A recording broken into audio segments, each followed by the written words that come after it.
Good morning class. Today I will be teach you Hindi second for class third. So this is your book. Open your book and take out your pencil eraser also.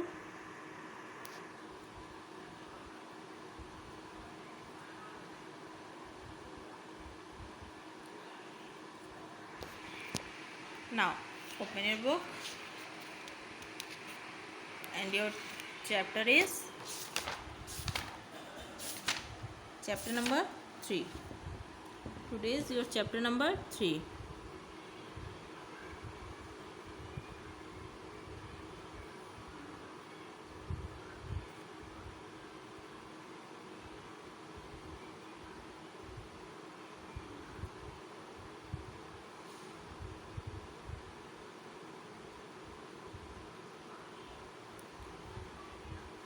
Chapter number 3 मात्राएं, vowel symbols. मात्राएं हैं, हम लोग मात्राओं के बारे में पढ़ेंगे इसमें।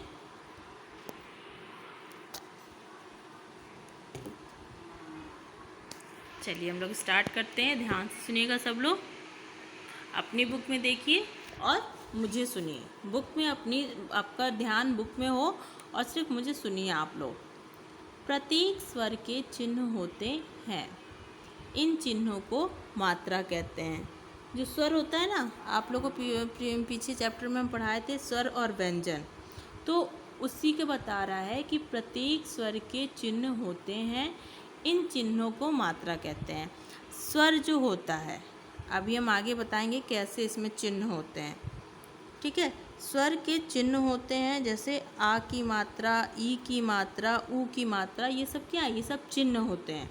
तो वही बोल रहा है, प्रत्येक स्वर के चिन्ह होते हैं, इन चिन्हों को मात्रा कहते हैं। जो चिन्ह होता है उन्हें चिन्हों को क्या कहते हैं? मात्रा कहते हैं। जैसे साइन आपका लगता है ना, देखिए ये चिन्ह है, ये चिन्ह है, यही आपका मात्रा हो जाता है।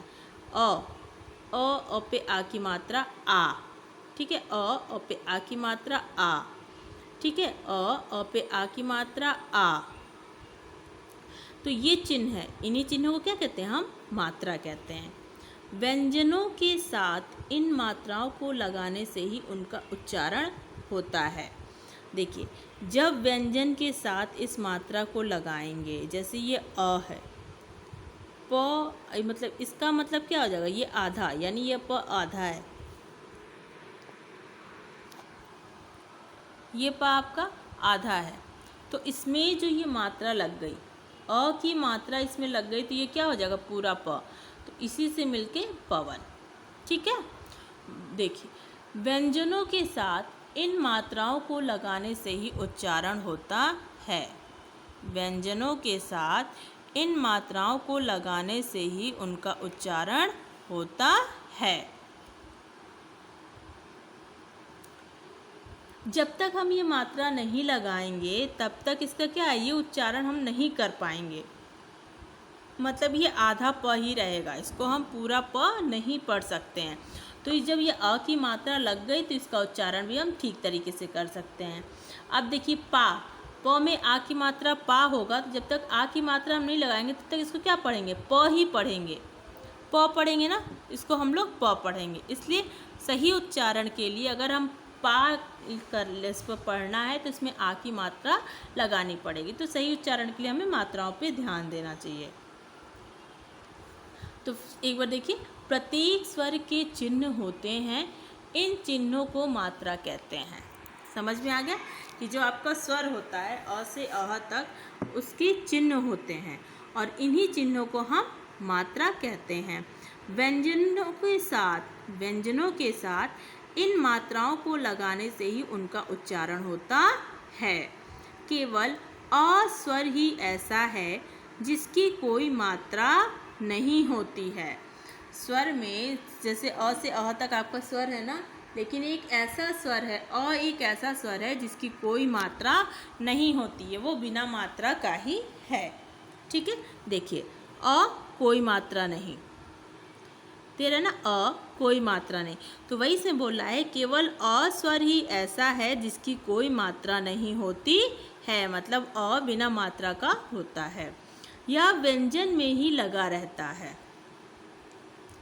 यह व्यंजन में ही लगा रहता है। देखिए स्वर और व्यंजन, व्यंजन में ही लगा है, इसका जो मात्रा है कोई मात्रा नहीं, लेकिन ये व्यंजन में ही लगा है।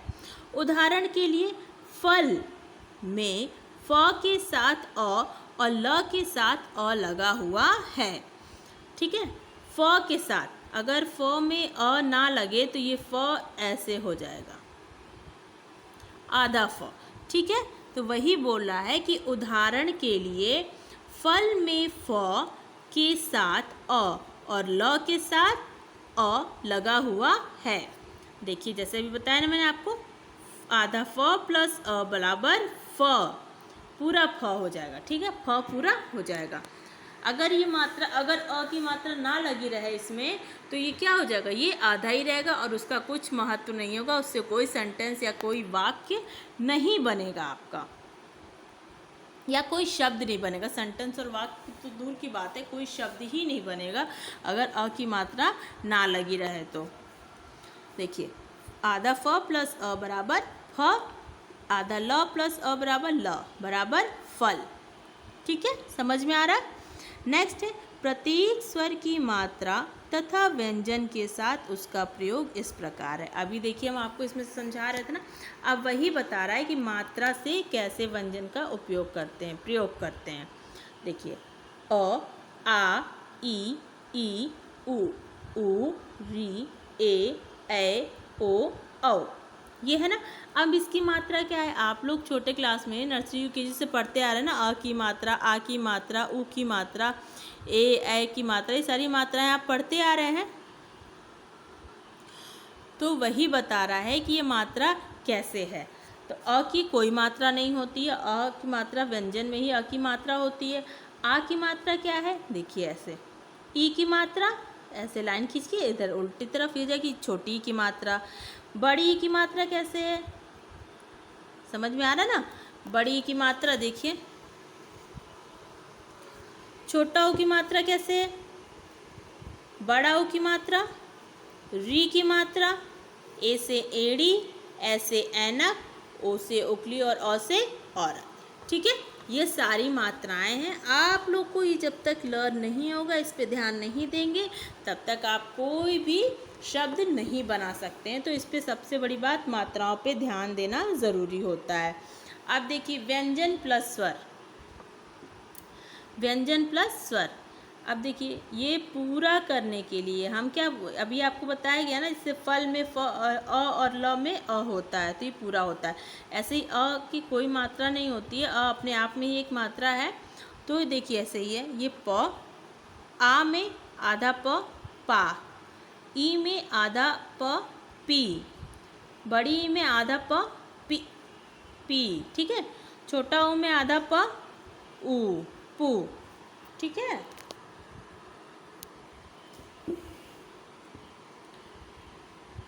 री में आधा प प्री, ए में आधा प पे, ए में आधा प पै, ओ में आधा प पो और औ में आधा प पौ, यानी पवन, पावन, पिता, पीना, पुल, पूजा, पृथ्वी, पेट, पैसा, तोता, पौधा। क्लियर है। अब देखिए नेक्स्ट क्या है, र में ऊ और ऊ की मात्रा बीच में लगती है, जैसे रुपया, आधा र प्लस ऊ बराबर रू, आधा र प्लस ऊ बराबर रू, आधा र प्लस ऊ बराबर रू, यानी दोनों एक ही है, रुपया और रूठना, ये दोनों एक ही है। नेक्स्ट है, दो व्यंजनों के मेल से बने वर्ण संयुक्त व्यंजन कहलाते हैं।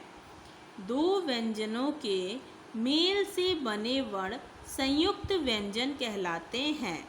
जैसे देखिए आधा क प्लस श बराबर छ, यानी क्षमा और क्षत्रिय, आधा क प्लस श बराबर छ, क्षमा या क्षमा और क्षत्रिय। आधा ज प्लस झ बराबर ज्ञ, यज्ञ और सर्वज्ञ। आधा क प्लस श बराबर छ, क्षमा और क्षत्रिय। आधा ज प्लस झ बराबर ज्ञ, यज्ञ और सर्वज्ञ। आधा त प्लस र बराबर त्र, पत्र और मित्र। आधा श प्लस र बराबर श्र, श्रम और आश्रम। ठीक है, तो क्या हो गया? क्षमा और क्षत्रिय, छ से क्षमा और क्षत्रिय। नेक्स्ट क्या है? व्यंजन में मात्रा लगाते समय सावधानी की आवश्यकता होती है। अगर देखिए कोई भी व्यंजन है, अगर हम उसमें मात्रा नहीं लगाते, जैसे हमको लिखना है रुपया, तो रुपया में अगर हम ऊ की मात्रा नहीं लगाते हैं तो क्या हो जाएगा? रुपया। अगर ऊ की मात्रा अगर हमको लिखना है पीना, ठीक है, तो हम न में आ की मात्रा नहीं लगाते हैं तो क्या हो जाएगा? पीन। ऐसे ही ये बता रहा है कि व्यंजन में मात्रा लगाते समय सावधानी की आवश्यकता होती है।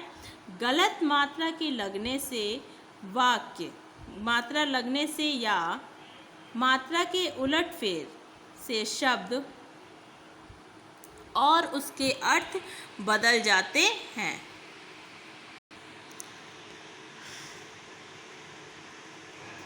और जब उलटफेर हो उससे शब्द और उनके अर्थ दोनों बदल जाते हैं। नीचे दिए गए कुछ शब्दों को देखो और एक ही व्यंजन के साथ मात्राओं के उलटफेर से उनके अर्थ अलग अलग हो जाते हैं। मतलब ये जो है, देखिए ये नीचे कुछ शब्द दिए गए हैं, मात्राओं का सिर्फ उलटफेर किया गया है, तो उससे क्या है? उसके अर्थ भी बदल जाते हैं। सुर सूर, सुर सूर, गाय गया, भील भली, दिन दीन। यानी सुर, जो हम लोग गाना गाते हैं वो सुर हो जाता। सूर क्या होता है? एक कहते हैं ना, किसी चीज़ की धुन सवार हो गई। अगर हमें धुन सवार हो गई, हमें ये कपड़ा चाहिए तो हाँ चाहिए, वही होता है ये सूर। गाय, गाय आप लोग काऊ, और गया मतलब चला गया। भील और भली, भील क्या होता है? भील एक कांटे से अर्थ हो जाएगा। भली मीन्स क्या होता है? भली भांति, मतलब बहुत अच्छे तरीके से हम जानते हैं। दिन, दिन यानी जो दिन रात होता है वो वाला दिन है ये। और दीन मीन्स बहुत दीन है, बहुत दुखियारी है, बहुत दीन दुखी है। चिर चरी, चिर मीन्स क्या होता है? कपड़ा। चरी मीन्स बकरी जो घास से चरती है वो है। बलि और बलि, ये बलि है, बलि दिया जाता है ना, और बलि बलिदान हो गया। गीला और गाली, गीला मीन्स कपड़ा गीला होता है ना, और गाली मीन्स एब्यूज, यानी किसी को गाली देना।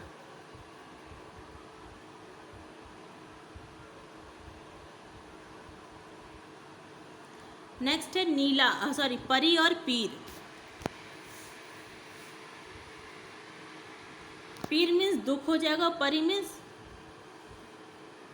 परी क्या होता है? परी जो आप लोग देखते हैं ना, परियों की कहानी सुनते हैं वो। नीला और नाली, नीला यानी ब्लू, नाली मीन्स क्या होता है? नाली का पानी होता है ना, वही नाली। वाणी और वीणा, वाणी मीन्स जो हम बोल रहे हैं वो वाणी है। वीणा क्या होता है? वीणा एक बजाने वाला यंत्र है। मीर और मरी, मीर और मरी, होरी और हीरो। ठीक है, तो ये आपको चैप्टर में समझा दिया।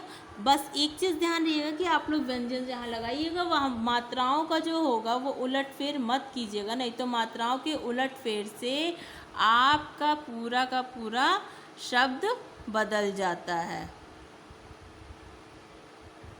इसलिए मात्राओं का विशेष ध्यान दीजिएगा।